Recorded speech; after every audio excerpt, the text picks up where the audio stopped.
Welcome to the second hour of our program. On the line with us, our old buddy Phil Ittner, the veteran war correspondent based in Kyiv, Ukraine. You can find his video blog, his vblog, over on YouTube. Just search on his name. It's Philip Ittner. It's spelled with one L and two T's, Philipittner, and that'll get you right to it. By the way, that's also how he spells his Twitter handle, because that's how he spells his name. Phil, welcome back to the program. So we are hearing all about this counteroffensive all over the media. Well, actually, before I get to my specific question, let me toss a more general one at you. How are you? How is Kyiv? How is life going there? Are you guys still under constant assault? And is there anything you wanted to point out before we get into stuff? We've had a lull in the kind of missile attacks that we had an intense period about 2 weeks ago. There's been a lull, and now in the last 2 or 3 days, we've seen a kind of a resumption of attacks, but still only 2 or 3 a day. When it was really hot, we were getting them almost constantly. Kiev is feeling the security that is provided to it by its armed forces and the anti-air defense system here in the capital. There's concern over the offensive, and we'll get to that, I'm sure, after this. And one quick little last thing, you mentioned my vlog there. There's a particularly good interview, I feel, in my humble, if I can brag a little bit, in my humble opinion, with a British journalist, John Sweeney, who this week has just put out a documentary film showing the crimes of the Russian armed forces.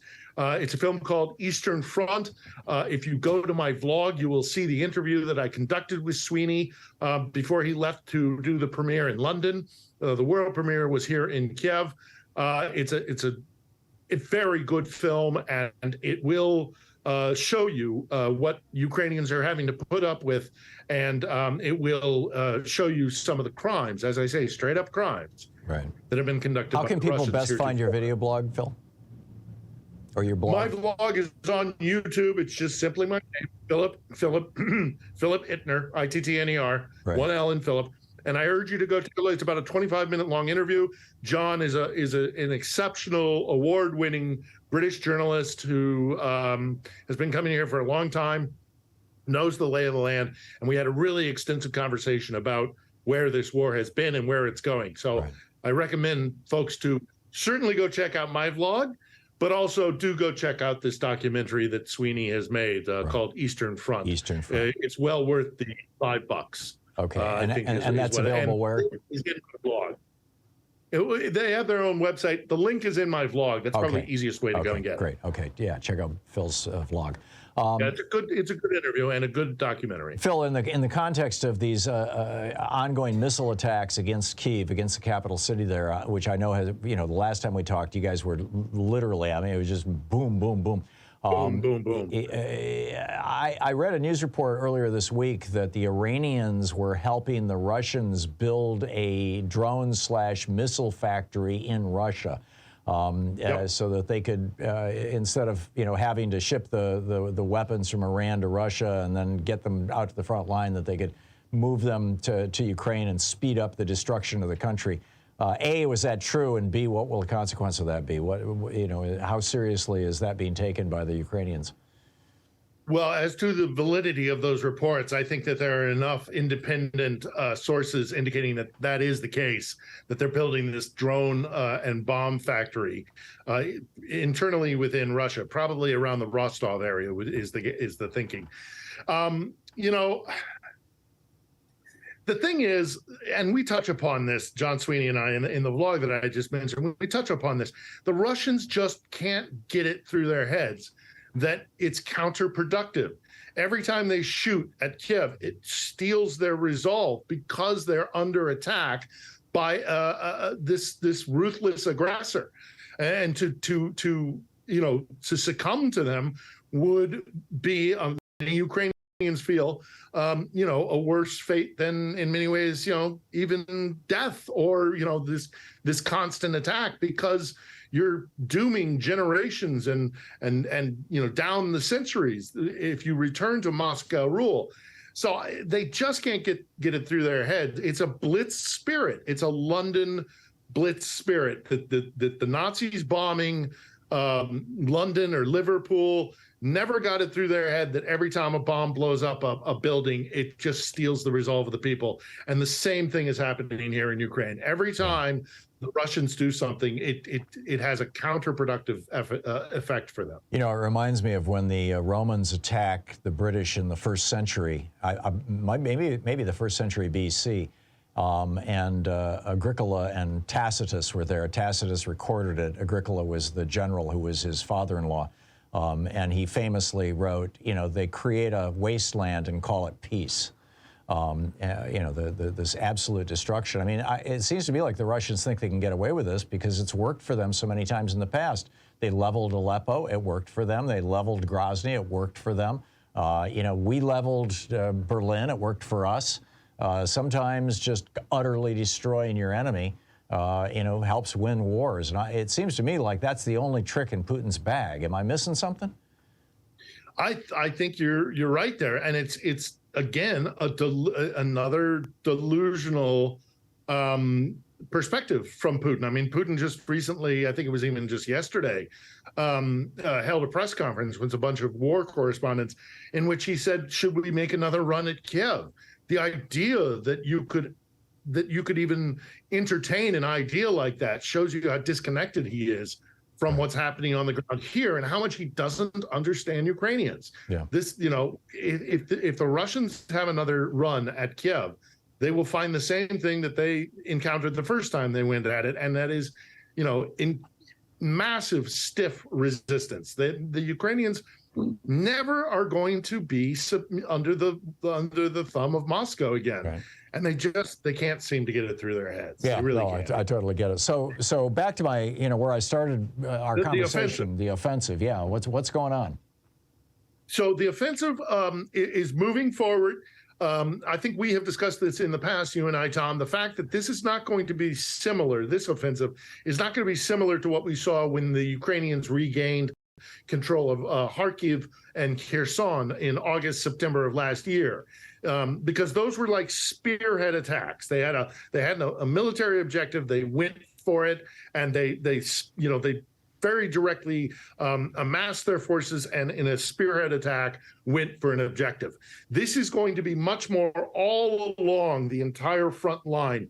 There are going to be advances, slow, methodical, step by step, a mile, 5 miles, 10 miles, today is 30 miles, advancement on a daily basis. And what that's going to do is stress all the Russians who are entrenched in their lines.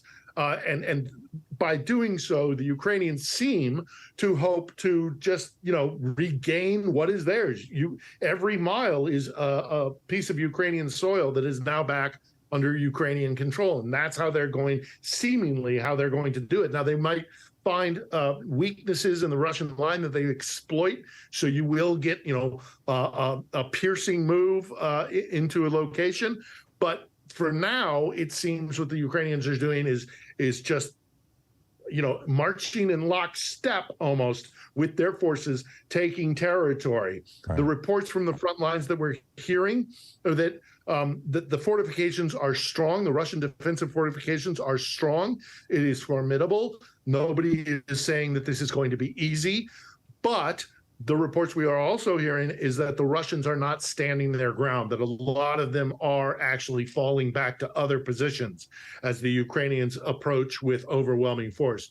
Ukrainians are suffering losses. Ukrainians are losing armor that we have given to them. The Russians are making a lot of propaganda out of that. But by and large, the impression that we are hearing from, you know, a number of different sources is that this is slow. But it is encroaching on Russian lines and reclaiming Ukrainian territory. And this is going to go on for quite some time.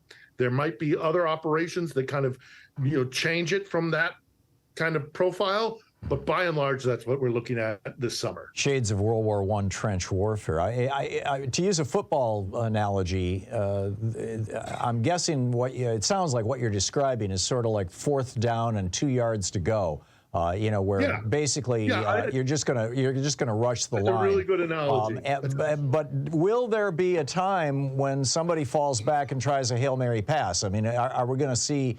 It's a very good analogy. It's a very good analogy, Tom, and I'm going to steal it from you. It is very much like an American football game because if you can get yardage, if you can move the ball down the field towards the end zone, gaining 5 yards here, 7 yards there, maybe 2 yards here, maybe 3. But ultimately, if you can move the ball down the field, get your first down, and keep marching forward, ultimately you will get to the end zone. And I think you're right. I think there will be instances where the Zaluzhny, the head of the Ukrainian armed forces, as the quarterback, might see one of his units in a position to send them further afield, and he does a pass down to them, and they gain you might get 15 yards in one go. But that's what's happening here is this steady march down the field towards the end zone. Right. I'm gonna steal that analogy, Tom, if you don't mind. Oh, feel free. Feel free. It's certainly it's not original to me. I mean, it may be in the context of Ukraine, but it's using football metaphors to describe war is old. Yeah, no, I do think that is. Well, it's the great Carson bit about no, not Carson. The stand-up comedian who does the analogy between baseball and football, the militarism of football. Yeah. Is that George Carlin, you mean? Yeah, it's a Carlin bit. That's a great bit. Yeah. But I think that's what we're seeing here, and it's we'll have to see. At some point, how much stress can you put on the Ukrainian army as it progresses in that kind of march eastward, and how much resistance are the Russians going to put up? We know that they have, put in really intense defensive positions around a town called Zaporizhia, and there was initially the idea was to push because that's the shortest point between the river and the sea. And then there was the flooding issue, so a sweeping maneuver in assistance to a Zaporizhia push may have been called off because of the flooding. But generally what we're seeing is Ukrainians marching. Thom Hartmann Program. That's great. Phil Ittner, check out his video blog over on YouTube, too. Thanks, Phil. Thank you, Tom. Good talking with you. We'll be back.